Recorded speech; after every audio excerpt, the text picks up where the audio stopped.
ओम।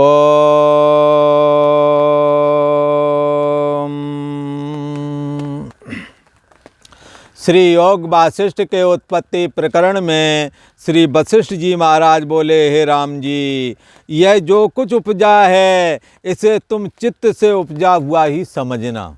जो कुछ भी उपजा है, यावत् संजायते किंचित सततम स्थावर जंगमम, जितना भी स्थावर जंगम है ये सब चित्त से उत्पन्न हुआ है, अर्थात मन से।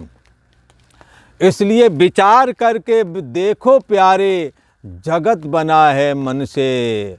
वाह, सौर उपनिषद में इसी को ऐसे कहते हैं, मन एव मनुष्याणाम कारणम बंध मोक्षयो बंधाय विषयासक्तम मुक्त्यै निर्विषयम स्मृतम। ये ब्रह्म बिंदु उपनिषद की श्रुति है, जिसमें ये साफ और क्लियर कहा गया है। ये मन जब विषयों की ओर आसक्त होता है तो बंधन करता है, और जब विषयों से अपने को मोड़ लेता है और आत्मसत्ता को अपने मैं बुद्धि करके सोहम अस्मि करके इस भाव से उपासना करता है, जैसे कि संतों के लिए कहते हैं कि श्वास सड़क पर चलें संत जन, गगन महल को जाते हैं, सोहम सोहम की झीनी धुन से अपनी सुरति जगाते हैं। वो चैतन्याकाश शुद्ध जो आत्मसत्ता है, उसको सोहम अस्मि, वो मैं ही हूँ।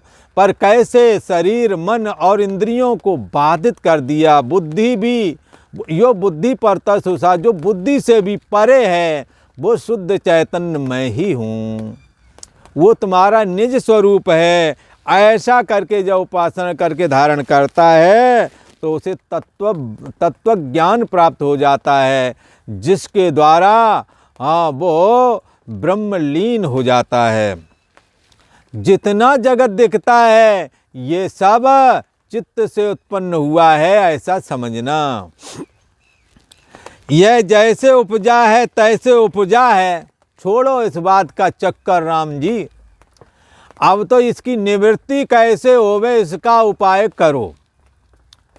हाँ, ये सफ़ेद नील और टिनोपाल लगाया हुआ जो कुर्ता पैजामा है तुम्हारा, अब इसमें ये कालिक कहाँ लगी, कैसे लगी, अब ये छोड़ो, इसको छुटा डालो, और चलो पता भी लगा लोगे तो क्या हल मिलेगा उसका।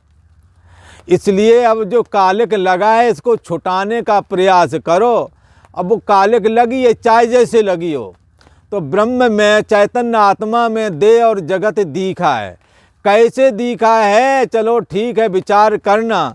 अब ये उपाय करो कि इससे छूटें कैसे। इससे हे राम जी, यह जगत जैसे उपजा तैसे उपजा, अब तुम इसकी निवृत्ति के लिए यत्न करो। और इसकी निवृत्ति का जो उपाय है वो उपलब्ध है। कैसे हुआ? हाँ, इसके अनेकों वादी हैं, अनेकों लोग प्रतिवाद करने के लिए तैयार हैं कि भाई ये ऐसे हुआ, कोई कहेगा ऐसे नहीं, ऐसे हुआ, बोले पहला पुरुष ये है, वो कहेंगे पहला पुरुष ये है। इस पर बहस हो सकती है, परंतु करते रहो बहस और इसका अंत ना आवेगा। परंतु इस बहस करने का कोई फायदा नहीं। इसकी निवृत्ति का उपाय सोचो, ये खत्म कैसे हो, क्योंकि पुनरप जननम पुनरप जननम पुनरप मरणम। हाँ, बार बार जन्मना मरना, माता के उदर में उल्टा लटकना, ये सिलसिला कैसे बंद हो।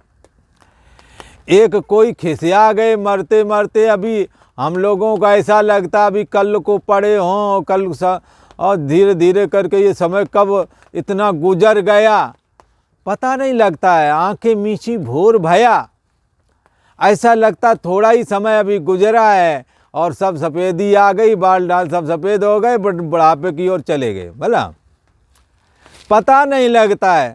अब मरने की फिर तैयारी करो। यूँ तो मृत्यु कभी भी आ सकती है, परंतु वृद्धावस्था यदि आ गई है तो बिस्तर बांधने का ही प्रयास करना चाहिए। अपना कप जो सामान है ना कंधे पर रख लो और जिस दिन आवे बुलावा उस दिन चल दो। तो कंधे में रखने का मतलब ये है कि तुम जो कर्म करते हो वो भगवान को अर्पण होकर के करते चलो, परमात्मा के अर्पण होकर निष्काम भाव से कर्म करो, आसक्ति और फलाकांक्षा छोड़ दो। मृत्यु आज आती हो आज आ जाए, कल आवे या और समय बाद आवे, चाहे जब आती रहे, पर तैयारी बिल्कुल रखो। तो क्या होगा, तो आपको दुखी नहीं होना पड़ेगा, आप दुख से बच जाएंगे। इसलिए एक ने तो कहा, लख 84 खत्म हुआ ना, बीत कल्प जुग 4 गए, नाक में दम हो गई करूं क्या, मरते मरते हार गए। अब तो मरते मरते हार गए। जन्म लेते हैं, फिर पढ़ते लिखते हैं, जॉब करते हैं, फिर बच्चा पालते हैं, विवाह करते हैं, हाँ मकान बनाते हैं, और इसी में बुढ़ापा आ जाता है। गोविंदाय नमो नमः। फिर अगला जन्म होता है, अच्छे कर्म हुए तो मनुष्य बन जाओगे, नहीं तो जानवर तो जरूर बन जाओगे, कीट पतंग बन जाओगे। वहाँ भी ये मादा मिल जाएगी भला, और वहाँ भी बच्चे पैदा करना, वहाँ भी कोई बाज पक्षी ये अन्य पक्षियों के अंडे उठा ले जाता। तो चिड़ियाँ बहुत रोती हैं, हमारे यहाँ पेड़ बहुत है ना ये, तो इन पर बाज पक्षी आता है, झपट्टा लगाता है, और रात में उल्लू हमला कर देता है। तो इसलिए ये पंछी बन जाओगे, वहाँ बच्चे पालोगे, वहाँ भी ये चलता है। हर जगह ये जो है ना, हम पुनरप जन्म पुनरप मरणम वाला सिलसिला हर जगह है, हर जगह आपत्ति विपत्ति है। इसलिए कर्म संभल के करो। हाँ, मुसाफिर जागते रहना, नगर में चोर आते हैं। इस शरीर रूपी नगर में काम क्रोध लोभ मोह रूपी चोर आ जाते हैं, ना मालूम कब सेंध लगा लें और आपकी नीयत खराब करके कर्म बिगड़ा दें। इसलिए कर्म बिगड़ने ना देना, और अच्छे कर्म करो, वो भी अपने कंधे पर रख लो, अर्थात ईश्वर निष्काम भाव से करो, फलाकांक्षा से रहित होकर करो, ईश्वर अर्पण बुद्धि से करो, ईश्वर प्रीति अर्थम करो। तो ऐसा करने से कर्म तुम्हें बांध न सकेगा, कर्म मोक्ष देने वाला बन जाएगा। इसलिए राम जी, ये चाहे जैसे उपजा हो जगत, इसकी निवृत्ति का उपाय करो। जो भी कर्म करो आसक्ति और फलाकांक्षा से रहित होकर के करो, ताकि कर्म बांधे ना, ताकि चित्त निर्मल हो जाए। और निर्मल चित्त में ये चैतन्य आत्मा सोहमअस्मि करके वो मैं ही हूँ, ऐसी दृढ़ उपासना को करे, और तब तक करे जब तक कि उसमें निर्वाण प्राप्त ना हो जावे। ऐसा कहा हे राम जी, आत्मपद में चित्त लगाओ, तब ये जगत भ्रम नष्ट हो जाएगा। आत्मसंस्थम मना कृत्वा न किंचिदपि चिंतयेद। अपनी अंतर्यामी आत्मा में जिसका स्वभाव सदा रहना और सदा चैतन्यता है, सदा होश पूर्वक जब भी बैठें अपना मैं हूँ और जान रहा हूँ, अपना होश कभी खोने ना पाइए। होश चैतन्य आत्मा का ही लास्ट में बचता है।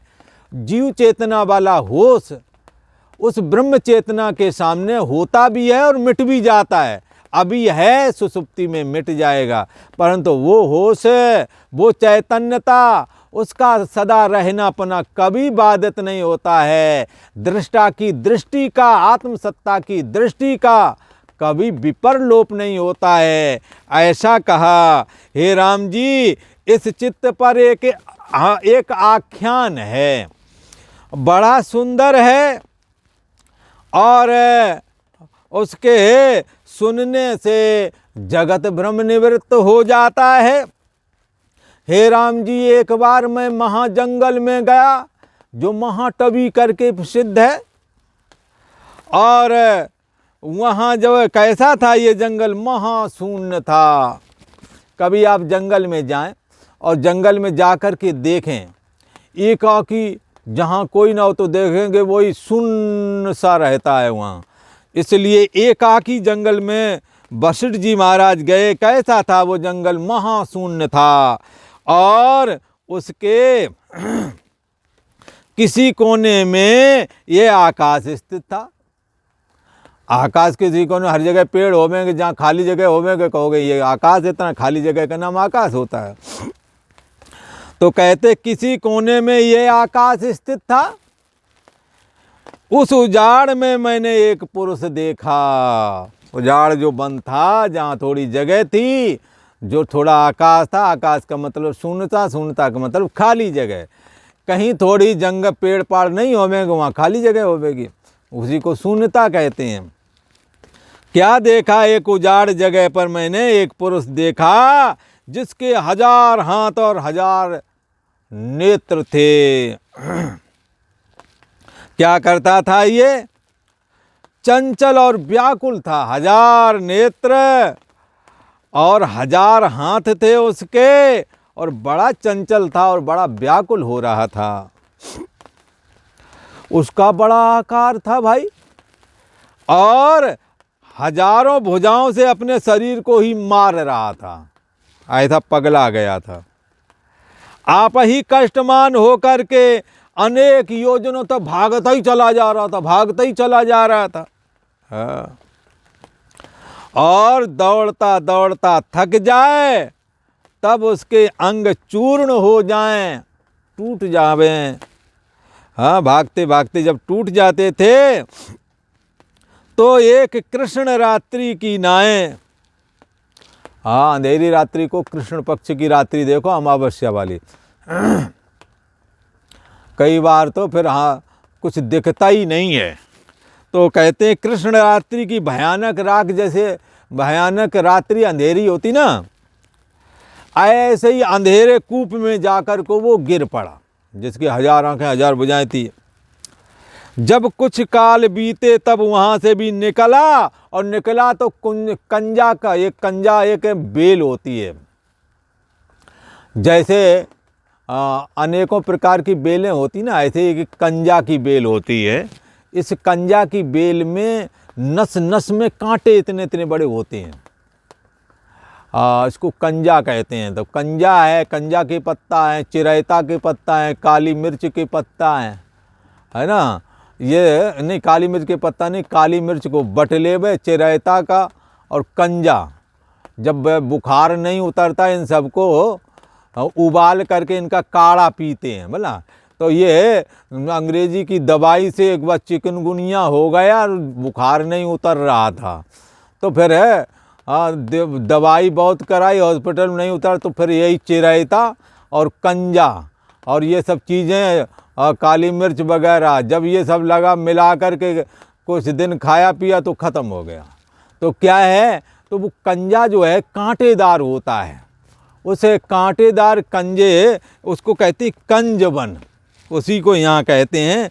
जब वो 1000 आँखों वाला जब उससे निकला, तो जा कर के जहाँ बहुत सारी बेल, वही कंजा वाली पौड़ी हुई थी, जहाँ कांटे ही कांटे थे, वहाँ उसमें फंस जाओ तो बिल्कुल चुभ जाते हैं वो कांटे, शरीर में हर जगह घाव ही घाव हो जाता है यदि उधर फंस जाओ तो। पर उधर जहाँ ये होता लोग जाते नहीं, क्योंकि उसमें कांटों का अंत ही नहीं, हर जगह कांटे ही कांटे होते हैं उस बेल में।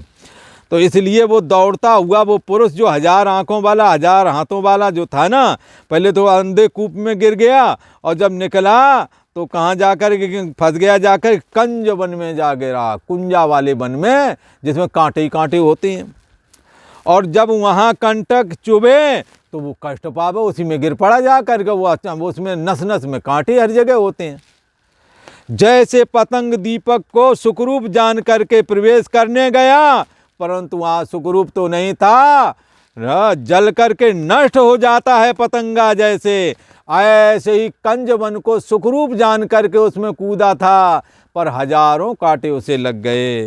तैसे ही जहाँ सुखरूप जान करके प्रवेश करता, वहीं कष्ट पाता। ये ऐसा कंजा का वन है घर गृहस्थी वाला, कि जहाँ जाओ ज्यों ज्यों भींजे कामड़ी त्यों त्यों भारी होवे। पहले पढ़ने के बाद और जॉब कर लिया तो जॉब से केवल धन की समस्या खत्म होगी, ना कि सारी समस्या। राग द्वेष वहीं कतहीं, हाँ ईर्षा द्वेष जलन वहीं कतहीं, हाँ, ये तो विवेक विचार से ही ये समस्याएं सुलझती हैं। और ये पारिवारिक कलह उसी जगह रखी बड़ी, अहंकार और बढ़ा लिया। अब उन्हें नहीं बुलाएंगे, गंदे लोग हो जाएंगे, तुम अमीर हो गए ना इसलिए। तो क्या है, केवल पैसा तुम्हारे को केवल संसाधन जुटाएगा, ना कि सुख देगा। सुख के लिए तो आत्मीयता, सहानुभूतिपूर्ण बर्ताव, एक दूसरे से मेल मिलाप पूर्वक रहना, प्रेम से रहना, तभी सुख मिलता है। जहाँ प्रेम नहीं वहाँ सुख कहाँ है। चाहे जितना पैसा बना रहे, आप देखो पैसे वालों को, जहाँ प्रेम नहीं, उनकी घरवाले में नहीं बन रही है, लड़का बाप बेटा में नहीं बन रही है। अहंकार के अंधे लड़े झगड़े दुनिया भरे के पड़े हुए हैं, लड़ाई झगड़ा, बात बात में जाकर के बाप बेटा कचहरी में लड़ने पहुंच जाते हैं। तो क्या है, ये सब है। तो ये सुख रूप समझ करके गए, पर ये कंजा के बन लग रहे हैं। बाप बेटा भी लड़ रहे हैं, पति पत्नी भी लड़ रहे हैं। हाँ, तो क्या है, ये कंजा का बन की तरह सुख रूप समझ कर इसमें कूदे थे आप। मकान अकान सुख रूप समझ के दवा बनवाए थे बढ़िया आलीशान, पर लड़के नहीं निकाल के तुम्हें सड़क पे फेंक दिया। कहाँ सुख रूप रह गया, कंजा के बन की तरह हालत है ये। न पुत्र काम आ रहा है, न स्त्री काम आ रही है। और बांधवों से तो पहले ही नाता तोड़ लिए थे, जो अमीर न बन गए ना उसके चक्कर में। इसलिए इस कंज बन से निकलना है तो सबके प्रति आत्मीयता का व्यवहार करो, सहानुभूतिपूर्ण बर्ताव करो, सबके प्रति मेल मिलाप पूर्वक रहो, प्रेम से रहो, अपने बांधवों को जोड़ के चलो, सबसे प्रेम करो, सबके काम में आ जाओ। जैसे पड़ोसियों के साथ तुम बड़े दयालुता से और कलछार के हाथ उठा के कह दो, जो ज़रूरत हो हमें बताना, हम दे देंगे। एक बार ऐसे ही अपने लोगों से भी बोलो ना, तो वो तुम्हारा साथ नहीं छोड़ेंगे। इस तरह से आप सुखी हो सकते हैं। धन केवल संसाधन जोड़ता है, सुख नहीं देता। बेड जो है तुम खरीद सकते हो, पर नींद नहीं खरीद सकते हो। पत्नी धन की वजह से आ जाएगी, पर पत्नी का सुख और प्रेम कहाँ से लाओगे? वो तो प्रेम के बगैर नहीं ये संभव है। इसलिए ये सुख रूप समझ करके इसमें कूदे थे। ये कंजा के बन की तरह दुख दे रहा है, इसके कारण आप ही हो। आज इतना ही। ओम।